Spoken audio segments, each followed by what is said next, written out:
Hello friend, मैं आनंद राज। आप सबके भी देखिए सीटेट का 2 दिन एग्जाम हुआ आपका 28 दिसंबर और 29 दिसंबर 2022 को, समझ गए। अब आपका एग्जाम जो है जनवरी में 9 जनवरी से स्टार्ट हो रहा है एग्जाम, समझे। देखिए इस बार सीटेट पिछले बार जो ऑनलाइन एग्जाम ली थी उसमें कुछ अब की बार के एग्जाम में कुछ चेंज हुआ है पिछले साल के अपेक्षा में। देखिए कुछ ऐसा चेंज हुआ है कि आप सब चीज़ जानते हुए भी गलती कर सकते हैं, समझ गए। इसीलिए पहले क्यों नहीं जान लीजिए कि क्या क्या चेंज किया है। देखिए आपका तो क्वेश्चन का सब पैटर्न सिलेबस वगैरह तो वही है, लेकिन क्वेश्चन 2-3 चीज़ चेंज क्या किया है कि पिछले बार जो था कि आपसे पहले पूछा जाता था जब आप सिस्टम पर जाते थे, तो जैसे आपको इंस्ट्रक्शन जो मिलता था आपको निर्देश वगैरह, उसी समय आपको लैंग्वेज चूज करने के लिए दिया जाता था कि आपको इंग्लिश में देना है कि हिंदी में देना है, समझ गए।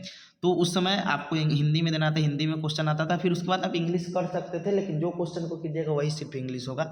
लेकिन इस बार क्या किया है कि आपका हिंदी इंग्लिश दोनों में क्वेश्चन है। लेकिन इस बार एक और चीज़ क्या किया है जो बहुत खतरनाक होता है, उसमें आप आंसर भी जानकर भी गलती कर सकते हो। वो है ऑप्शन को, मतलब ऑप्शन में ऑप्शन देना, यानी ऑप्शन बाय ऑप्शन बोल सकते हैं, यानी ऑप्शन में ऑप्शन देना, समझ गए।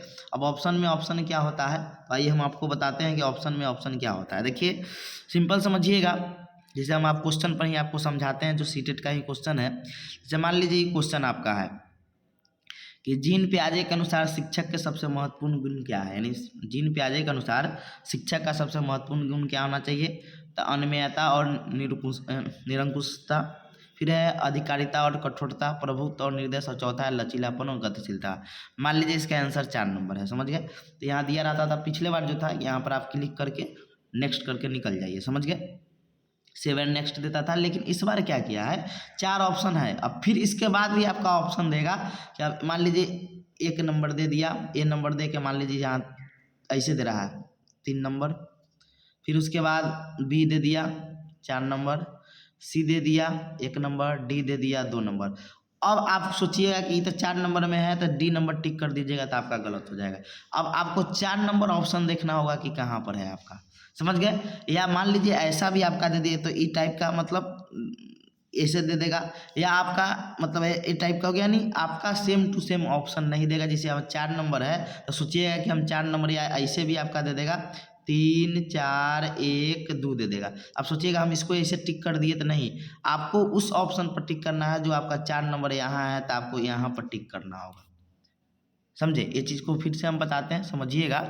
जैसे मान लीजिए आपका इसका 4 नंबर आंसर सही है, समझ गए। अब ऑप्शन में आपको आगे दे दिया 3 4 2 1 और 2 दे दिया। तो आप सोचिएगा कि 4 नंबर ऑप्शन यहाँ 4 है, तो यहाँ पर 4 क्लिक कर दे तो आपका क्या हो जाएगा, ये गलत हो जाएगा। आपका ये इस वाला पर क्लिक करना होगा, इसके सामने करना होगा, ये दूसरे स्थान पर है।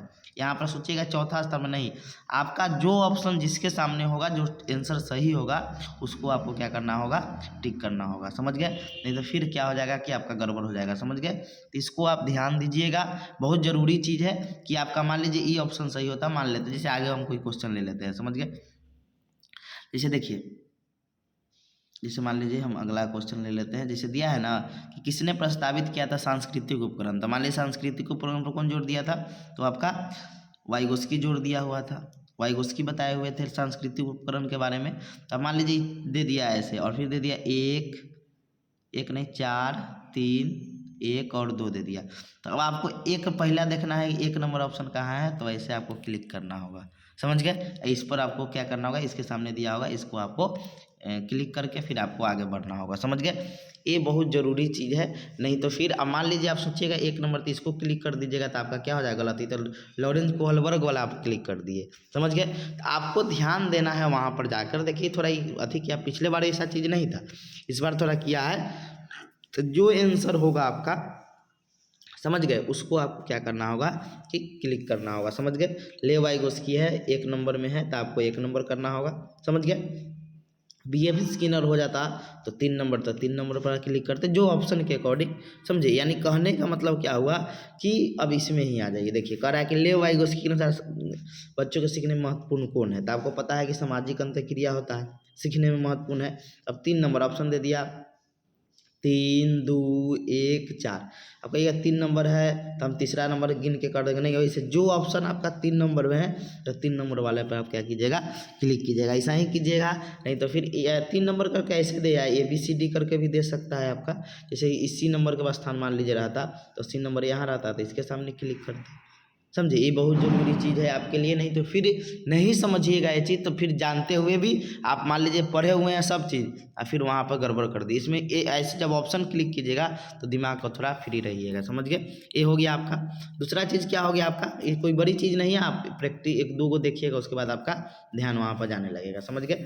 हिंदी इंग्लिश दोनों क्वेश्चन सेम है। जैसे अब की बार जैसे है ना आपका जो क्वेश्चन इंग्लिश में भी दिया इन लेवल उसकी थ्योरी सेम उसी का क्वेश्चन नीचा भी दिया है। पिछले बार ऐसा नहीं था, आपको चेंज करना पड़ता था हिंदी इंग्लिश करने के लिए, लेकिन इस बार क्या किया हिंदी इंग्लिश साथ ही दिया हुआ है, समझ गए। अब स्क्रॉल करके पहले हाँ एक और फायदा था कि उससे टाइम का बचत होता था, समझ गए। कि टाइम का बचत ये होता था कि आपको इंग्लिश में आता था हिंदी में क्वेश्चन या इंग्लिश में जो भी आया तो एक ही स्क्रीन पर आपका क्वेश्चन मिल जाता था। लेकिन इस बार दोनों दे रहा है तो आपको स्क्रॉल करना पड़ रहा है, अप डाउन करना पड़ रहा है, तो उसमें थोड़ा समय लग जाता है आपका, समझे। जैसे मान लीजिए हम ये स्क्रॉल किए, ये आ गया, यहाँ से क्वेश्चन स्टार्ट हुआ था इंग्लिश में, हमको हिंदी में देखना था, स्क्रॉल करना पड़ रहा है ना, तो ये आपको करने में थोड़ा समय लगेगा, लेकिन ठीक है। क्योंकि मान लीजिए जो क्वेश्चन आपका हिंदी में नहीं समझ रहा था इंग्लिश में करके देख लीजिए, समझ गए। क्योंकि बहुत ऑप्शन पिछले बार क्या था कि हिंदी में बहुत गलत ऑप्शन दिया हुआ था या क्वेश्चन ही समझ नहीं आता था, तो इंग्लिश में करके देख सकते हैं। जब इंग्लिश में तो इंग्लिश में भी क्लिक कर दीजिएगा आंसर को, तो कोई दिक्कत। जैसे मान लीजिए इंग्लिश में सोशल इंस्ट्रक्शन सही है तो 3 नंबर में देख लेंगे किस नंबर ऑप्शन में है। 2 नंबर में मान लीजिए यहाँ दिया हुआ है, समझे, तो यहाँ 2 नंबर वाला क्लिक कर देंगे। ऐसे आपको करना है, हड़बड़ाना नहीं है एग्जाम में, एकदम शांत दिमाग। क्योंकि सीटेट जो होता है ना, देखिए आपके अंडरस्टैंडिंग पर आधारित है, यानी आपकी समझ पर आधारित है, समझिए। आपको तो क्वेश्चन में समझ का टेस्ट करता ही है और ऑप्शन में भी आपका दे दिया है समझ कितना। आप रटने वाला चीज़ नहीं है, समझने वाला चीज़ होता है कि आप समझ के कैसे क्या कर रहे हैं, समझ गए।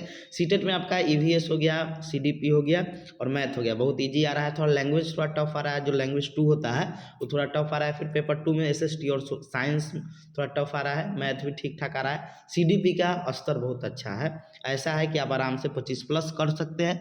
इसीलिए हाँ, दूसरा चीज़ है प्रीवियस ईयर बेस्ड क्वेश्चन सब आ रहा है, समझे। प्रीवियस ईयर बेस्ड क्वेश्चन करने का मतलब क्या है कि आपका पियाजे से वाइगोस्की जो पूछा जाता है वो क्वेश्चन पूछा जा रहा है। अब नया तो नहीं पूछ देगा कि बताइए, नया बहुत कम क्वेश्चन देखने को मिल रहा है, समझ गए। तो जो लोग का एग्जाम है, जैसे 9 तारीख से जिनका भी एग्जाम स्टार्ट हो रहा है, आप लोग प्रीवियस ईयर क्वेश्चन को प्रैक्टिस जितना ज़्यादा कर सके, जो ऑनलाइन वाला एग्जाम हुआ था। और उसके बाद आप लोग नया चीज़ नहीं पढ़िए, प्लीज़ आप लोग को बता रहे हैं, नया चीज़ नहीं पढ़िए, जो आप लोग पढ़े हैं उसी को रिवीजन कीजिए, आपके लिए सबसे बेटर होगा। देखिए सीटेट में सोचिएगा कि हम 150 में 150 ले आते, ऐसा हो नहीं सकता है। क्यों नहीं हो सकता है कि सीटेट हर बार 30-40 क्वेश्चन नया मतलब पैटर्न पढ़ाता है। और सीटेट क्या है, वो 40 क्वेश्चन को आंसर जब सीटेट जो देगा वही आंसर होगा। सोचिएगा कि हम दे दें, क्योंकि सीटेट का चारों ऑप्शन सही होता है, समझ गए। चारों ऑप्शन लगेगा सही है, उसमें से बेस्ट ऑप्शन चुनना रहता है। सीटेट जिसको बेस्ट मान लिया वही बेस्ट है, आपके अकॉर्डिंग वो बेस्ट नहीं होता है।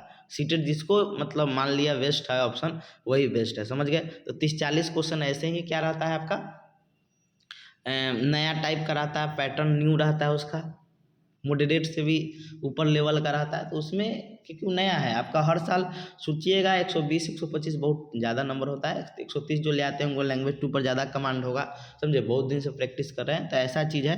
तो जो भी लोग का सीटेट कब आगे 9 तारीख से 9 जनवरी से एग्जाम है, आप लोग प्रीवियस ईयर क्वेश्चन बनाइए और टारगेट रखिए 110-120 नंबर ले आने का। और उससे ज़्यादा ले आना तो अपना क्षमता के अनुसार ले आ सकते हैं। टारगेट रखिए 120 तक, मतलब आ जाए तो आराम से आपका आ जाएगा, 100+ तो आराम से आ जाएगा, समझे। तो कोशिश कीजिए आप लोग कि प्रीवियस ईयर क्वेश्चन को अच्छा से रीड करें, अच्छा से प्रैक्टिस करें, उसी को पर बनाइए प्रीवियस ईयर। एक्स्ट्रा इधर उधर पर दिमाग नहीं लगाइए, नहीं तो फिर दिमाग इधर उधर लगाइएगा तो पिछला चीज़ भूलिएगा, तब ना नया चीज़ सीखिएगा, समझे। तो आप लोग ऐसे सोचें कि थोड़ा ये बता देते हैं, समझे। थोड़ा लैंग्वेज 2 का थोड़ा पैसेज वगैरह थोड़ा टफ आ रहा है, समझे। पैसेज में भी ठीक क्या क्या पैसेज एक बार में पढ़ सकते हैं, ऐसा कुछ अब की बार थोड़ा सुविधा दिया है, समझ गए। Thank you.